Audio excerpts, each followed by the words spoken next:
Good morning students, welcome to YouTube channel Sawan sir English.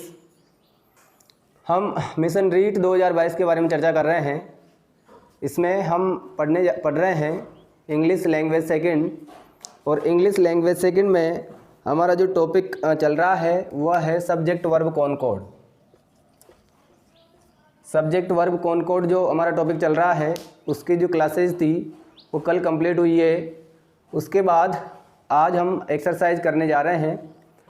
मतलब subject verb concord में जितने भी रूल्स अपन ने पढ़े हैं उसके आधार पर मैंने कुछ एक्सरसाइज तैयार करी है।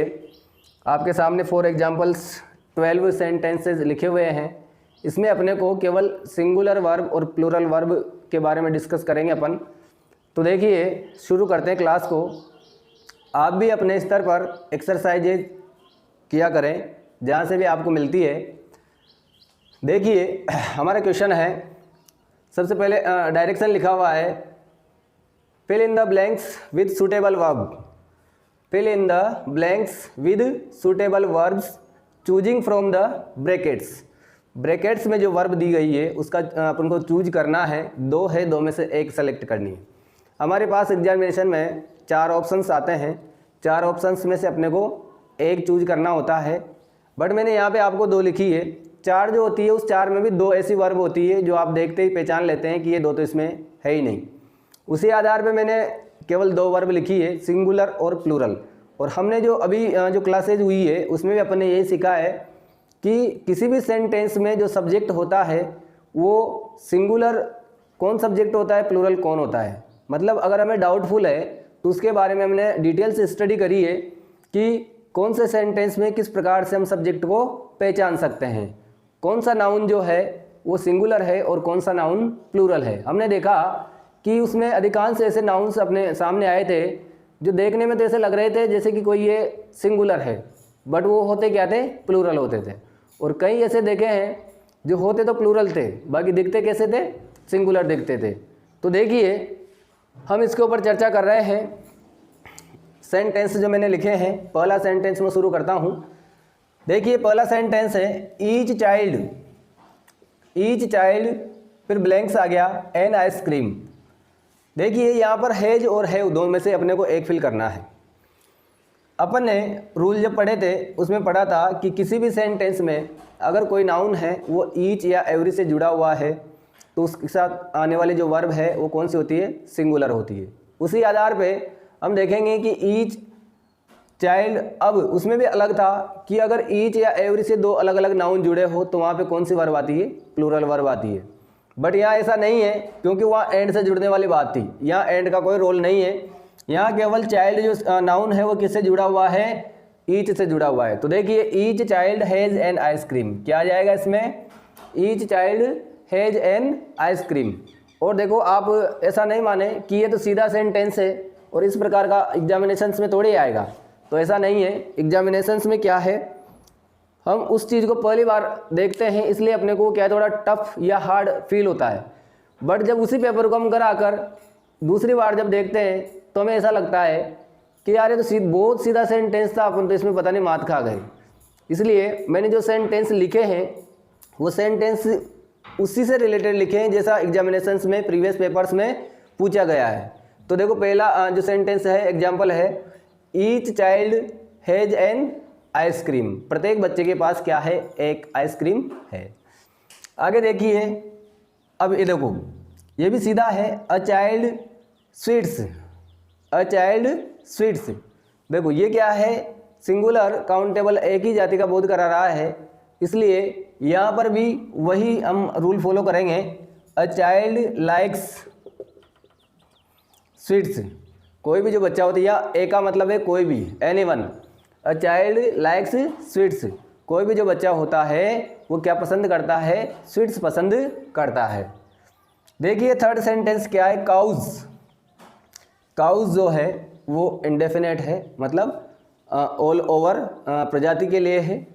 काउज जो है, अस मिल्क, वर्ब है गिव, तो काउज जो है वो प्लूरल है। काउज क्या है, प्लूरल है, और प्लूरल के साथ यहाँ हम सीधा सीधा पकड़ पा रहे हैं कि प्लूरल वर्ब ही आती है। तो काउज के साथ हम क्या लिखेंगे, गिव लिखेंगे। काउज गिव अस मिल्क, गाय हमें क्या देती है, दूध देती है।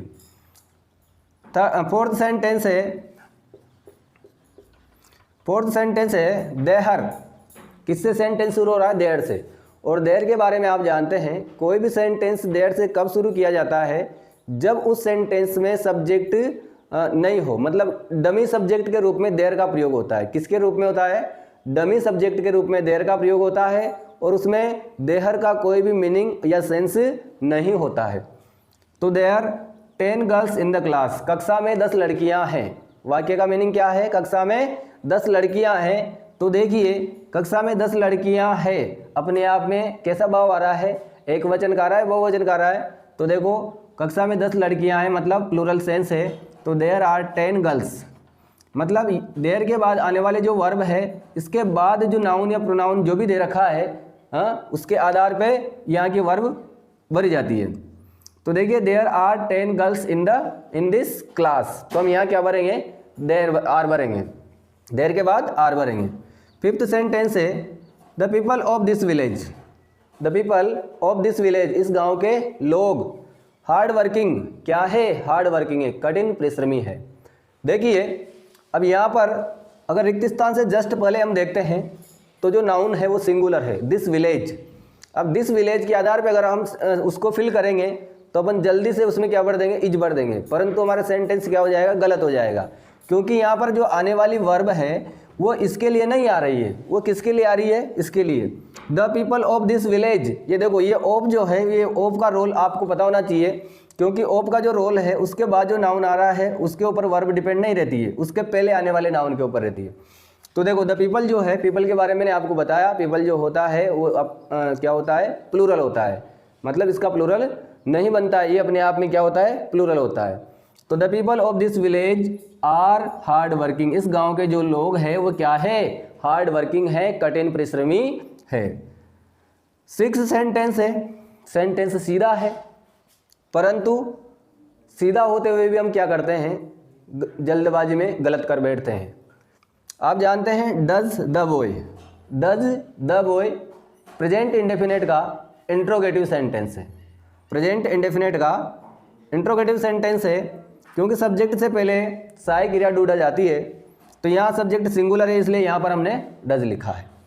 अब क्या होता है आगे देखिए, does the boy blank English, क्या वो लड़का अंग्रेजी जानता है। तो ये जो है हम जल्दबाजी में क्या करते हैं कि ये तो प्रेजेंट इंडेफिनेट का है और इसमें तो यस या यस लगेगा ही सही, तो हम तुरंत यहाँ से नोज जो है, नो के साथ जो यस जुड़ा हुआ है तुरंत फिल कर देते हैं, परंतु ऐसा नहीं है।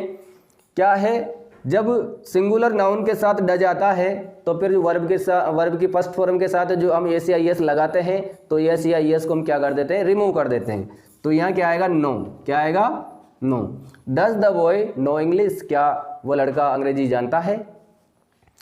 आगे है 8th नंबर का सेंटेंस, 7th नंबर का sentence, both of them, both of them, देखो उनमें से दोनों, बोथ ऑफ देम मतलब उनमें से दोनों। अब दोनों जो है, दो अगर है तो वो प्लूरल ही है। Both of them are good, वे क्या है, गुड है, मतलब अच्छे हैं। तो देखिए both of them are good, both के बारे में आपने देखा, बोथ के बाद अगर ऑफ आता है तो प्लूरल नाउन प्रोनाउन आता है और उसके बाद आने वाली जो वर्ब है वो भी क्या होती है, प्लूरल होती है। 7th सेंटेंस हुआ, आप ध्यान रखेंगे ये जो जिस रूल से मैंने ये सेंटेंस पुटअप किए हैं, एग्जामिनेशंस में संभावना यही है कि इन्हीं के आधार पर परीक्षा में पूछा जाता है। आगे है half of the mangoes, half of the mangoes, जो आम है उसके आधे, मतलब आमों में से आधे क्या है, रोटन, रोटन मतलब सड़े हुए हैं। रोटन जो है वो एडजेक्टिव है और इसका मतलब होता है सड़ा हुआ होना।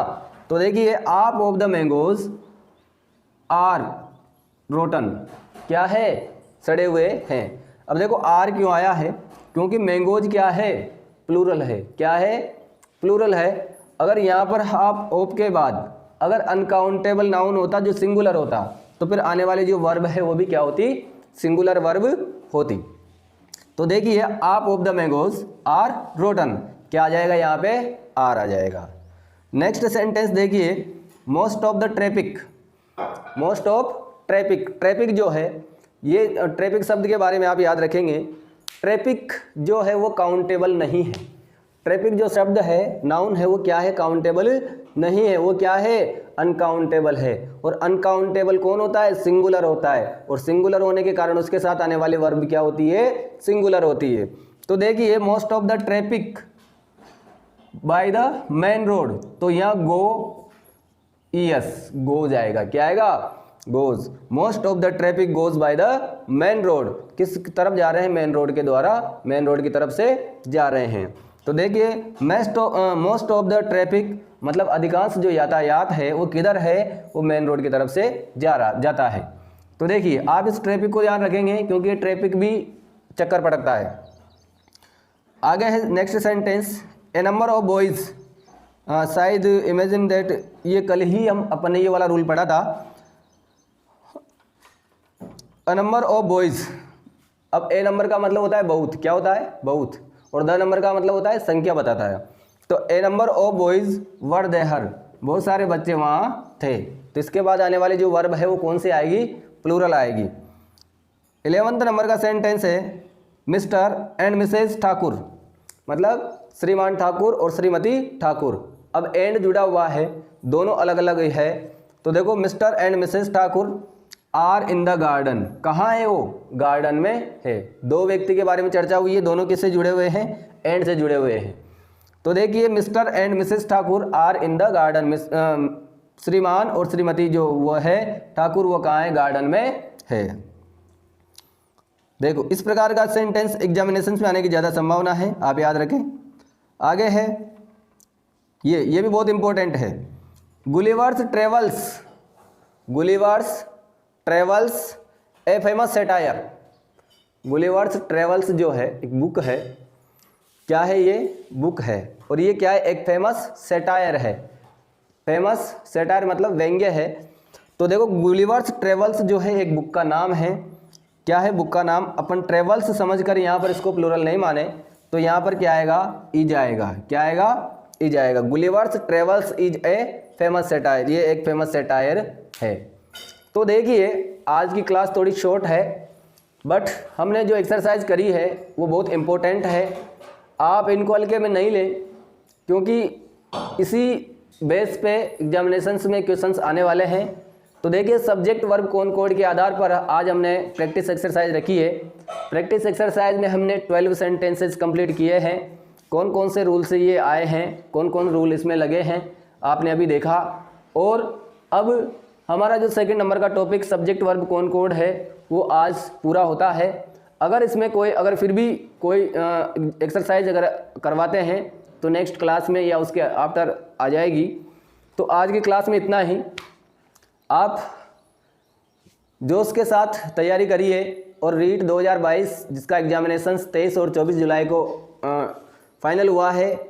आप ऐसा नहीं माने कि ये एग्जामिनेशन इस तारीख को नहीं होने वाला है, पता नहीं आगे और डेट मिल जाएगी। आप आज से ही ऐसा मान के चलें कि ये परीक्षा इसी दिन होनी है और उसी हिसाब से हम तैयारी आज से ही शुरू करें और पूरे जुनून जोश के साथ लग जाएं। 100% अपना एफर्ट इसमें लगाएं और इस प्रतियोगी परीक्षा में आप सफल होकर एक बड़े अच्छे से एक्सीलेंट टीचर उभर के सामने आए। तो आज की क्लास में इतना ही, उसके बाद मिलते हैं नेक्स्ट क्लास में। तब तक के लिए गुड बाय, थैंक यू।